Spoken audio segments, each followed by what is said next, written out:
Alright, I'm gonna get some hate for this video, but you know, it's not like I have the best reputation in the world anyway. So there's this popular belief that the best way to learn art is to paint from life. But you know, there's also people that say that global warming isn't real, so there's all kinds of people. Dude, having photos and saying that the best way to learn is through life is like having one of those back massagers, the magic wand, and saying that the best way to masturbate is with your fingers. It's just not. So today we're gonna go over every reason of why people think that drawing from life is useful, and I'm gonna try to explain why it isn't. So basically what I think happened was like back 50 years ago when people didn't have internet and all the old artists like Da Vinci and all of them was alive. Da Vinci was like 50 years ago, right? They realized that you can't learn to draw from fucking imagination. So they was like, stop drawing your goofy OCs and draw from life.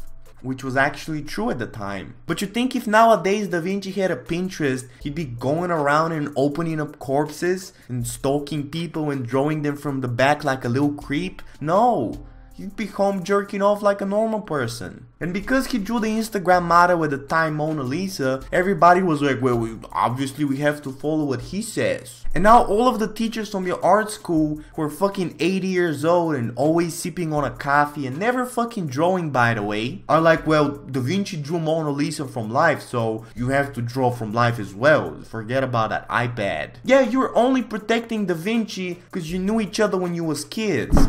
And by the way, can we stop praising that goofy portrait? The bitch literally doesn't have eyebrows. Literally. How many likes do you think that's gonna get on Instagram? Yeah, that's what I thought too. Yeah, I wonder how much more shit can I say until I start sounding like really ignorant.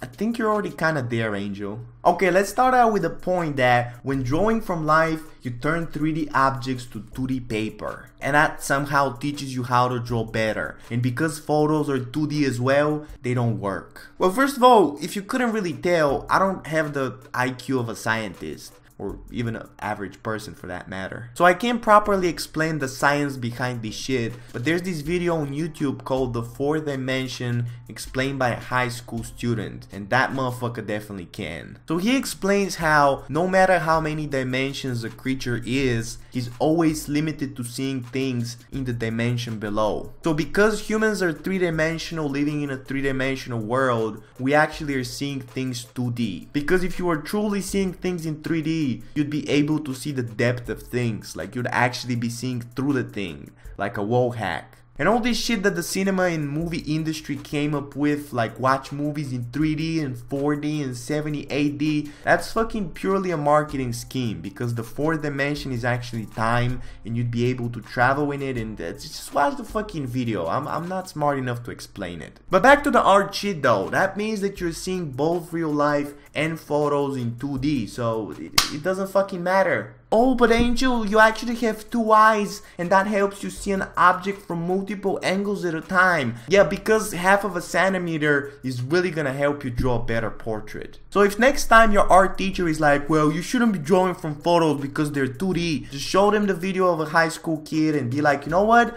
I'm not smart enough to explain it, but this kid is. So fuck you. Alright, point number 2. When drawing from real life, you learn a lot more because real life has more colors than a photograph. Okay, that might have been true if this was 10 years ago and you were using the iPhone 1. But you ever look at the display specifics, how many colors the iPhone 10 has? I'm pretty sure it has more than my blurry ass vision that was spent playing League of Legends. And even if real life has more colors, doesn't that confuse a beginner even more? Like, isn't the whole point of a beginner exercise to simplify colors? Also, when working from real life, you always get the same goofy ass yellow light with cold shadows. Like, how are you supposed to learn to paint aesthetic colors if you've never practiced purple light or green light? And yeah, I guess you can go into a professional studio and hire a model and spend $200 on lighting just for a goddamn study.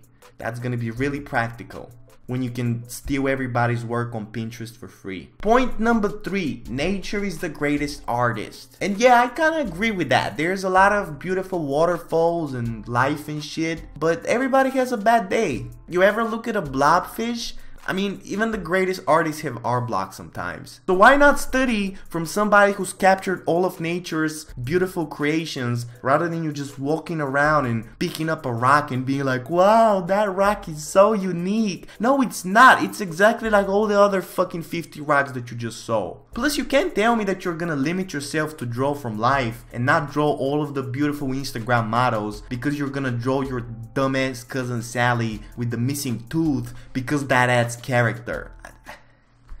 Point number 4, when you're drawing from life, there's subtle movements and that helps you learn better. Wait, so let me get this straight. You're telling me that you don't really know how to draw a dog, so instead you're gonna draw a dog that's actually walking.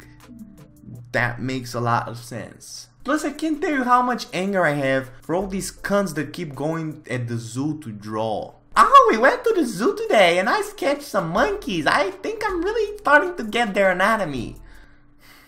Like, the poor fucking animal is sitting there behind bars. Like, I'm a fucking prisoner, just kill me please. And you're like, oh, you're so cute. I'm gonna draw you. And also, please stop drawing at fucking cafes like a bum. Go home, what's wrong with you? Point number 5, the best way to learn figure drawing is going to figure classes with life models. Alright, I know that makes a lot of sense because you've been hearing it everywhere ever since you started drawing, but it's incredibly fucking stupid. First of all, the models fucking suck. It's always some twitching ass motherfucker who can't even sit still for 30 seconds. Like, you're literally being paid to do nothing. Do your fucking job. Or it's some old ass hag in her 80s that will fall asleep on the chair. Like, bitch, I don't want to look at your saggy ass boobs. Like, what are you, trying to make me gay? Second of all, for some reason art teachers don't understand the concept of good direct light and strong shadows. And they're always like, oh, we're gonna draw from life? Yeah, I'ma just add a big ass white light, completely blow out all the shadows and make this shit look like we're in a hospital. Third of all, the poses are always basic as fuck. Like, can you tell me how many more times can you draw this pose? Like, how the fuck are you supposed to draw interesting characters when you never practice dynamic poses? And even if the models end up making an interesting pose, they end up sloping over like jelly because nobody's fucking made to be sitting in this position for half an hour. Fourth of all, is there even such an expression? Fourth of all, you keep getting all these unwanted critiques of your art. All these chatty ass motherfuckers coming over like, oh, you drew the hand like this? I actually drew it like this because of the anatomy. Bitch, go back to your place. Nobody asked you. Yeah, figure drawing fucking sucks. Yeah, so those are all of the points that people make for why you should be drawing from life. And I completely disagree with all of them. And just to be clear, I'm not saying that all photos are good references. It's actually completely the opposite. I just think that as an artist, you should actually invest a lot more time into finding and figuring out what is even a good reference. And I feel like artists would just paint from any photograph they find. That would be like you trying to be a chef and you're like, oh, is that bird poop?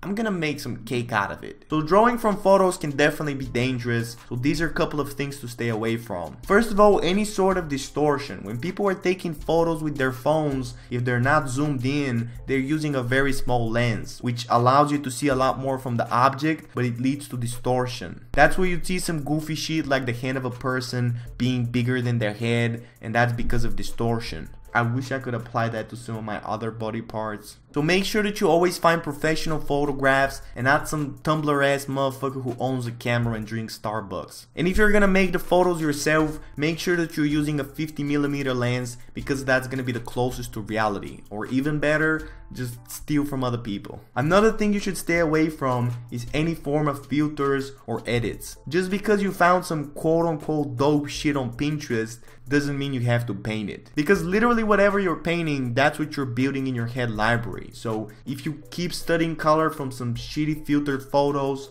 that's what your knowledge is gonna be. And nowadays I would use absolutely anything that I like for reference. Fucking fiery llama sitting on a penis cage. But when you're first starting out, it's really important to look for basic references with solid colors, and I'm gonna do a tutorial in the future on how to find those. But for now, just stay away from all of the references with fucking 50 lighting sources like the ones that I draw on Instagram. But try to use some references because that's really the best way to get better at art. And remember kids, whatever you're doing, when you're using a reference, always credit the owner.